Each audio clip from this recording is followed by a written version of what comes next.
Bonjour à tous, c'est parti, jeudi 6 avril, c'est le moment MMA, un round de 5 minutes pour parler d'actualité.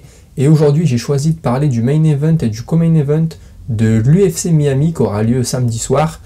Et j'ai décidé de parler de ça parce que si Adesanya perd et si Jorge Masvidal perd, excusez-moi, ça pourrait vraiment changer leur carrière. Il y a beaucoup à perdre. Surtout pour Adesanya, parce que Masvidal il est plus proche de la fin de sa carrière. S'il arrête, c'est normal, mais je trouve que si Adesanya perd, ça va vraiment ternir sa réputation, ça va vraiment ternir son côté invincible. Il voulait être dans les pattes d'Anderson Silva, là, perdre 2 fois contre Pereira à seulement 33 ans, c'est-à-dire que tu as encore beaucoup d'années devant toi, ça risque d'être un problème, on en parle tout de suite.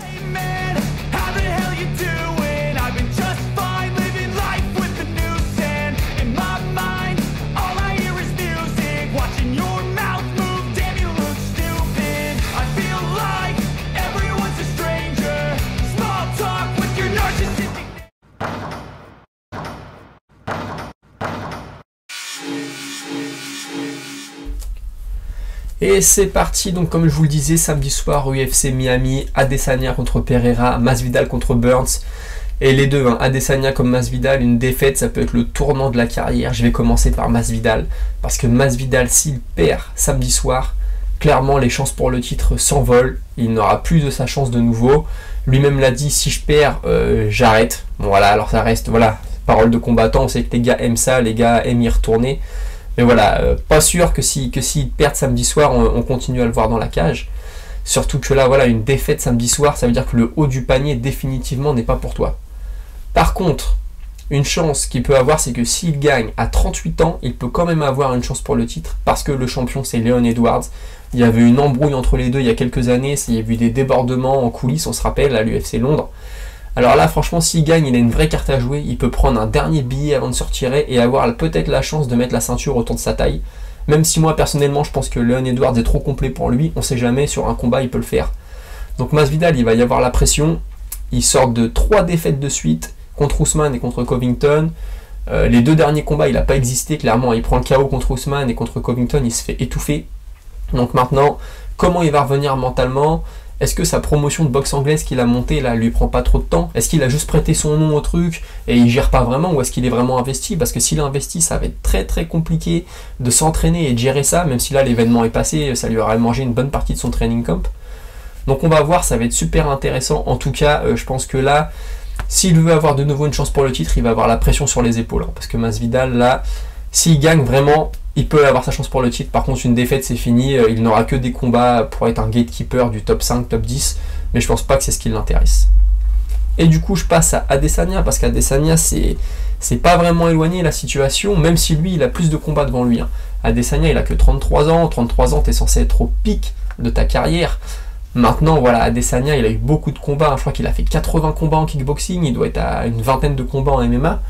Alors d'accord, en MMA, il n'a pas pris beaucoup de coups, mais bon, en kickboxing, même quand t'es le meilleur, tu prends des coups, le corps doit être usé par les training camps. On sait qu'en kickboxing, il combattait beaucoup. Et puis voilà, il prenait pas beaucoup de repos entre les combats. Donc comment son corps est, malgré qu'il ait 33 ans, le corps en ressent peut-être voilà, une quarantaine, voire plus. Donc c'est pareil, lui, il a toujours dit qu'il voulait être dans les pas d'Anderson Silva, il se voyait comme le nouveau Anderson Silva. Tu peux perdre, c'est pas le souci, mais perdre une nouvelle fois, et en plus contre Pereira, là ça va être compliqué. Quand tu as déjà perdu 2 fois contre le mec en kickboxing, 1 fois en MMA, moi je pense que là il y a un gros problème qui peut se présenter. Alors même si après on pourra me dire oui, mais en kickboxing la première fois c'était très serré, on peut même voir Adesanya l'avoir remporté, je suis d'accord. Leur premier combat en kick c'était très serré, Adesanya aurait gagné, il n'y aurait pas eu vol, franchement moi je le voyais même un petit peu devant à l'époque. Mais voilà, c'est comme ça, il a perdu. Son deuxième combat contre Pereira, il le touche, il le sonne, Pereira est compté, et pourtant Pereira finit par gagner par KO. Il l'éteint lui sur un coup, Adesanya n'a même pas été compté, il est tombé, il s'est écroulé, on savait que c'était fini.